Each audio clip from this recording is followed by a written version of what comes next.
Title: The Clockmaker's Daughter. The clock shop on Hollow Street ticked like a living thing, its walls lined with timepieces that whispered of moments lost and found. Pendulums swung in lazy arcs, and gears hummed secrets only their maker understood. At the heart of it all sat Mira, the clockmaker's daughter, her fingers nimble as they coaxed life into springs and cogs. She was 23, with eyes like smoked glass and a smile that flickered only when she thought no one was watching.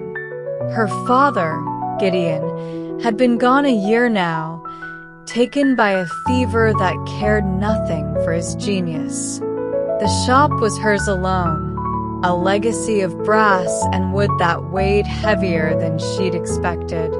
The townsfolk came still, for repairs or to buy the clocks Gideon had crafted, but their glances lingered too long, their whispers sharp with pity. Poor Mira, alone with her machines. She'll never leave this place. Tonight, the shop was quiet save for the ticking, the air thick with the scent of polish and dust.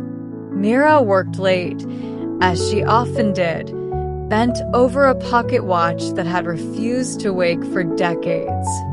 Its face was tarnished, its hands frozen at 3:17, and the name etched on its back, Harrow, meant nothing to her.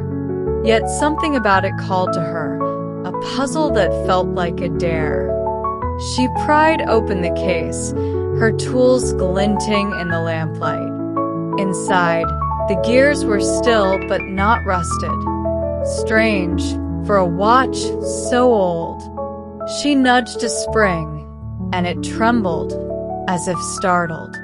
A soft click followed, then another, and the shop's rhythm faltered, the clocks on the walls stuttering like a skipped heartbeat. Mira froze, her breath caught. The watch ticked now, steady and sure, but its hands moved backward, spinning past hours and days with reckless abandon. The air grew heavy, the lamplight dimming to a sickly gold.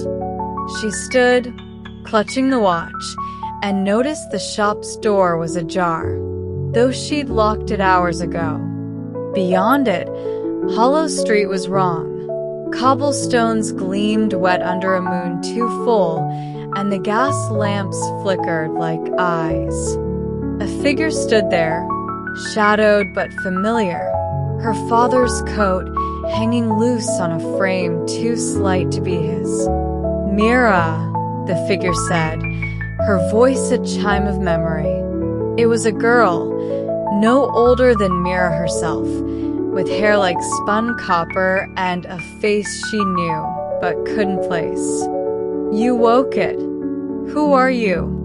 Myra's grip tightened on the watch, its ticking loud in her ears. "What is this?" The girl stepped closer, her boots silent on the floor. "I'm Eliza. That's my watch. You've called me back." Her eyes were bright, too bright, like the moment before a flame gutters out. "Time's a circle, Mira. You know that. Your father did." Myra's heart lurched. She remembered now. Stories Gideon told of a girl named Eliza Harrow, a friend from his youth who'd vanished one winter, her name never spoken without a shadow crossing his face. "You're dead," Mira whispered. "He said you were gone. Gone, but not lost." Eliza's smile was sad, sharp. "The watch holds me. It holds us. Gideon made it to keep me close, but he never finished. You did." The shop trembled, clocks chiming out of sync, their hands spinning wild. Mira felt the watch grow warm, its pulse matching her own. "What do you want?" she asked, stepping back until the workbench pressed against her spine. "To say goodbye," Eliza said, "and to set you free.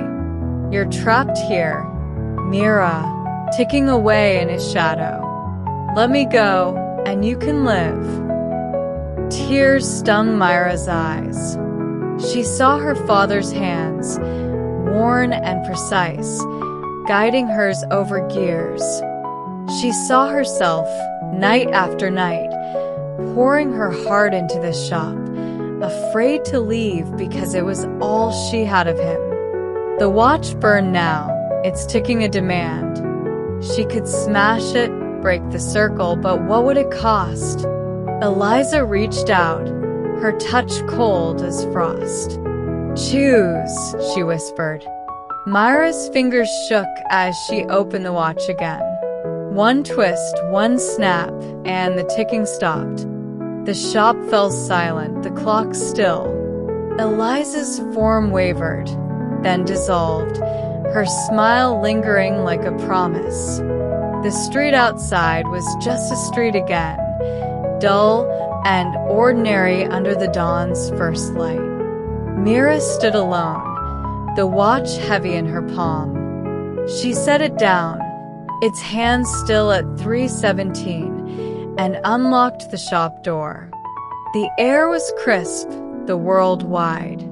For the first time in a year, she stepped outside, leaving the ticking behind.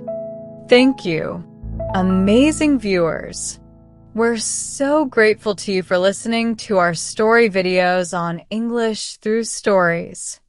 Your support for adventures like The Clockmaker's Daughter and The Lantern Keeper means the world to us. Keep learning English with us. More exciting stories are coming.